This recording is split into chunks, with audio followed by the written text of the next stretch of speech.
Sir पश्चिम बंगाल में चुनाव होने वाले हैं, लेकिन कल से वहाँ वही मंदिर मस्जिद का मुद्दा बड़ा हवातूल पकड़ के सर देखिए। ये कोई नई बात नहीं है, ये हर जगह वो करते हैं, क्योंकि इसके अलावा इनके पास कुछ नहीं है। हालांकि धीरे धीरे लोग इस बात को समझ रहे हैं कि ये क्या करते हैं, राजनीति के लिए कितनी गंदगी फैलाते हैं, और गंदगी के लिए इनके पास एक ही कचरा है, और वो कचरा है हिंदू मुस्लिम। इसके अलावा इनके पास और कुछ नहीं है। बीजेपी कह रही बाबरी मस्जिद बना रहे हैं ना, ये देखे वहाँ। नहीं, वो बना ले, बाबरी मस्जिद बना रहे या कोई भी मस्जिद बना रहे, तुम्हें क्या इससे दिक्कत है भाई? उन्हें लग रहा है, और मुझे लगता है कि जो बाबरी नाम दिया जा रहा है वो बनाने वाला व्यक्ति शायद राजनीति से जुड़ा हुआ है, विधायक है ना। कहीं ऐसा तो नहीं है कि वो भी कहीं इनके हाथ का खिलौना बन गया हो जो बाबरी नाम दिया जा रहा है? भाई वो मुस्लिम होके भी अगर बाबरी नाम दे रहा, नाम तो कुछ और भी दे सकता था, मस्जिद बना लेता, पर बाबरी नाम दे रहा तो कहीं वो भी तो आरएसएस का आदमी नहीं है, इनके हाथ की कठपुतली तो नहीं है। को इन्हीं की मतलब चाल में फंस गया हो, या इन्हीं की कहने से जो कुछ कर रहा है वो कर रहा हो, अन्यथा बाबरी नाम देने की क्या जरूरत थी? कई लोग कह रहे हैं दंगा कराने की साजिश रची जा। तो जो भी कुछ देखिए, उनका तो काम ही यह है, और वो आज से नहीं रच रहे ये साजिश कि यहां इस देश में धर्म के नाम पे दंगा हो जाए। वो बहुत समय से ये लगातार कोशिश कर रहे हैं, लेकिन इस बार सफल नहीं हो पा रहे हैं, क्योंकि लोग समझ रहे हैं असली मुद्दा यहां का धर्म नहीं है या धार्मिक लड़ाई नहीं है, असली मुद्दा है बेरोजगारी। इस देश में 50 करोड़ लोग बेरोजगार है, बहुत बुरी स्थिति है। इस देश में भयानक महंगाई है। आपको मालूम है, जब आप डाटा, जो सरकार का डाटा है कि इस देश में गरीबी की रेखा क्या है, और जब विश्व बैंक का डाटा है, जब उनको आप कैलकुलेट करते हैं, तो इस देश में 89% लोग गरीबी की रेखा से नीचे जीवन जीते हैं। विश्व बैंक का कहना है कि भारत में 88 से लेकर 89% लोग वो हैं जो महीने में 200 रुपए भी नहीं कमाते। और जब इसको आप कैलकुलेट कर ले हो, तो विश्व बैंक का जो गरीबी की रेखा का डाटा है वो उससे नीचे आता है, और इसको जब संख्या में कैलकुलेट करोगे तो 124 करोड़ 60 लाख लोग भारत में गरीबी की रेखा के नीचे जीवन जी रहे हैं। तो असली समस्या ये है यहाँ। तो सबका आएगा ना सर, देखिए एयरपोर्ट पे क्या हालत हो रही है, पैसे वालों की भी नहीं, वो देखिए, ये तो अगर आप मोदी एंड कंपनी को, आरएसएस को, इस ब्राह्मणवाद मनुवाद को नहीं समझ रहे, तो इसका क्या इलाज है? बहुत समझाया, बड़े कवि साहित्यकार कह के चले गए। मैं समझता हूँ कौन से बड़े जबरदस्त कहने वाले हैं, जो कि हमारा भी नंबर आएगा, जो तेरा ही घर है, राहत इंदौरी, ठीक है ना जी। लगी है आग तो आएंगे घर कई जद में, इस मोहल्ले में हमारा ही मकान थोड़ी है, तो सबको आग लगेगी। तो जितने भी लोग, और ये आप इसको नहीं समझे, ये जो नमूना आपने देखा है एयरपोर्ट पे, ये उस आने वाले समय में जो होगा उसका बहुत छोटा सा नमूना है। और वो क्या है मैं आपको बता, केवल मोनोपोली बात नहीं है। ये मोनोपोली क्यों बनाई जा रही है कि एक ही के हाथ में सब कुछ दिया जाए? ये इसलिए की जा रही है, जो अभी मैंने आपको बताया कि देश के संविधान को खत्म करना और हिंदू राष्ट्र को जो है स्थापित करना। तो जब हिंदू राष्ट्र को स्थापित करेंगे, उस समय देश में जबरदस्त विद्रोह होगा। उस विद्रोह को रोकने के लिए क्या क्या किया जाए? तो जो संचार के साधन हैं, यानी आपका मोबाइल, टेलीफोन, ये कुछ हाथों में, एक दो हाथों में दे दो, ताकि बंद कर दो एक झटके में, ना तो मैं तुम्हारी बात सुन सकूं, ना मेरी कोई सुन सके, ना कहीं से कहीं कोई संचार माध्यम के माध्यम से कोई सूचना कहीं भी जा सके। तो बंद कर दिया, सूचना नहीं जाएगी, आप कैसे किसी को बात करेंगे, कैसे आंदोलन इकट्ठा होगा? ठीक इसी तरह से एयरपोर्ट एक व्यक्ति को दिए जा रहे हैं, जो बंदरगाह है वो एक व्यक्ति को दिए जा रहे हैं, सड़क एक व्यक्ति को दी जा रही है, रेलवे दी जा रही है। किस लिए दी जा रही है? कि जिस समय वो होगी तो कोई यहां से वहां आ ना जा सके, आना जाना बंद, बाहर से भी, अंदर से भी, पानी के रास्ते भी, सड़क के रास्ते भी, रेल के रास्ते भी, संचार के माध्यम से तो किसी भी को कोई कनेक्ट ना हो सके। ये सब कुछ उसके लिए किया जा रहा है। इसकी छोटी सी झलक आपने ये देखी। अभी भी वो इस बात को नहीं समझ रहे होंगे, मैं जो बात कह रहा हूं इस बात को अभी भी नहीं समझ रहे होंगे। नंबर सबका आवेगा, सबको इस सब से गुजरना है। अगर समझ जाएंगे तो बेहतर होगा, देश बच जाएगा, आने वाली पीढ़ी बच जाएगी, नहीं तो तबाही तो सामने ही देना है। लाखों यात्री परेशान हैं और हाई मिडिल क्लास के, लेकिन कोई भी जवाबदेही लेने को तैयार नहीं है, सरकार या कंपनी। देखिए, ये तो एक चीज है कि जवाबदेही किसी के नहीं है। कोई भी अपनी जो है उत्तरदायी लेने को तैयार नहीं है, अपना उत्तरदायित्व लेने को तैयार नहीं है, कोई भी जिम्मेदारी लेने को तैयार नहीं है। पर इसके आगे एक और बात है कि जितने भी लोग हैं वो, उनमें अधिकतर वो लोग हैं, 99% वो लोग हैं जो समृद्ध हैं, हर तरह से समर्थ हैं, सक्षम हैं। उनमें से किसी एक की हिम्मत नहीं हो रही कि सरकार के खिलाफ चू भी बोल सके। यह है गुलामी की पराकाष्ठा कि इतने समर्थ लोग, इतने सक्षम लोग, इतने पढ़े लिखे लोग उस पर तो चीख रहे हैं जो स्टाफ का आदमी है, लेकिन मोदी के खिलाफ एक शब्द नहीं बोल पा रहे हैं, सरकार के खिलाफ एक शब्द नहीं बोल पा रहे हैं। यह है गुलामी असली। सरकार जिम्मेदारी लेगी? सरकार ने कभी जिम्मेदारी ले ली।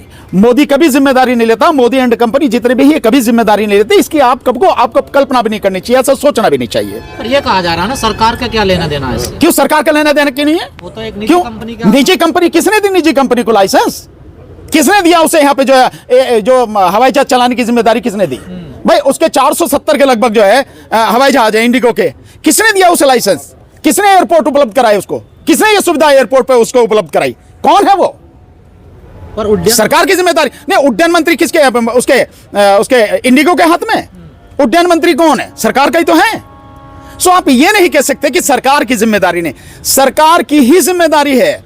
और आप देखना कि इसके बीच में निकलेगा कुछ और, कि शायद जो उसका यार है मोदी का, जिसकी चौखट पे वो नतमस्तक होता है, कि अडानी को देने की तो तैयारी ना हो और ये क्रिएट किया गया हो, ये सब कुछ जानबूझ के, कि लोग इतने परेशान हो जाएं और इंडिगो हाथ खड़े करके भाग जाए और उसके बाद में अडानी इसे खरीद ले और उसके बाद सब कुछ उसका। ये भी हो सकता है। इस तरह की भी चर्चाएं लगातार चल रही हैं। मीडिया पे लोग इस बात को भी कह रहे हैं कि कहीं ना कहीं ये भी है। देखिए, अगर मोदी का ये कहना है कि वो विदेशी और गुलामी वाली जो शिक्षा नीति थी, पद्धति थी, हमें उसे बदलना है, तो आप अगर मोदी का पूरा चरित्र देखें और उसका पूरा पीछे का जितना भी कार्यकलाप है वो देखें, अगर वो कह रहा है तो उसमें कोई ना कोई बात ऐसी जरूर होगी जो कम से कम बहुजन समाज को मिटाने की बात होगी। जब आप उसकी गहराई में जाके देखेंगे तो मैकाले की शिक्षा नीति क्या है इस देश में? जब अंग्रेजों ने आके अपनी शिक्षा पद्धति, विशेषकर जिसके संस्थापक यूं कहो कि जिसके शुरुआत करने वाले लॉर्ड मैकाले थे, उसने इस देश में जाति और धर्म से अलग हटके सभी को शिक्षित करने का प्रयास किया, शिक्षा देने का काम किया। अगर लॉर्ड मैकाले की शिक्षा नीति नहीं होती या इस देश में अंग्रेजों द्वारा सभी को शिक्षा देने की नीति लागू नहीं की गई होती, तो ना तो राष्ट्रपिता ज्योतिबा फुले इतने शिक्षित हो पाते, पढ़ पाते, और न ही राष्ट्रमाता सविता सावित्री फुले, और न ही जो बाकी हमारे महापुरुष रहे हैं, और विशेषकर बाबा साहब डॉक्टर भीमराव अंबेडकर जी, ये सब शिक्षित नहीं हो पाते। और अगर ये सब शिक्षित नहीं हो पाते तो आज जो कुछ भी आपको मिल पाया है वो नहीं मिलता, क्योंकि इनकी जो शिक्षा नीति है, इनकी जो भी नीति रही है, उसमें तो पढ़ने और पढ़ाने का अधिकार केवल ब्राह्मण को था। मनवादी व्यवस्था में ब्राह्मण के अलावा किसको पढ़ने का अधिकार था या किसको पढ़ाने का अधिकार था? तो इस देश के जो मूल निवासी हैं, SC, ST, OBC, इनको तो पढ़ने का अधिकार नहीं था। ये तो शूद्र हैं उनकी नजर में, उनकी व्यवस्था के अनुसार। अब क्योंकि मैकाले की शिक्षा पद्धति के बाद शूद्र समाज के लोग, इस बहुजन समाज के लोग पढ़ गए और पढ़ के इनको हर क्षेत्र में टक्कर देने लगे, हर क्षेत्र में इनसे आगे निकल गए। और इसमें सबसे बड़ा उदाहरण राष्ट्रपिता ज्योतिबा फुले और माता सावित्रीबाई फुले और बाबा साहब डॉक्टर भीमराव अंबेडकर जी का है। बाबा साहब डॉक्टर भीमराव अंबेडकर जी ने इनकी हजारों साल की व्यवस्था को एक झटके में इसी मैकाले की शिक्षा के कारण बदल कर रख दिया।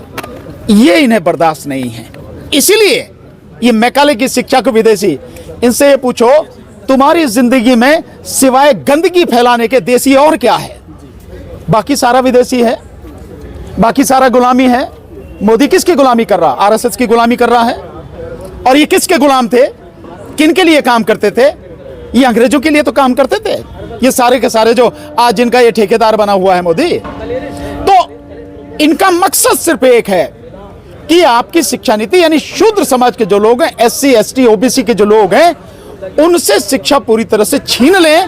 इसलिए मैकाले का नाम लिया जा रहा है। तो सर, ये तो दलित पिछड़ों के लिए बहुत खतरनाक संकेत दे रहे हैं प्रधानमंत्री मोदी जी। निश्चित रूप से इसमें कौन सी बात है? मोदी ने कब आपके हित के लिए बात की? भाई SC, ST, OBC के लिए या बहुजन समाज के हित की बात मोदी ने कभी की? उसके खून में नहीं है ये सब कुछ कि वो आपके हित की बात करे।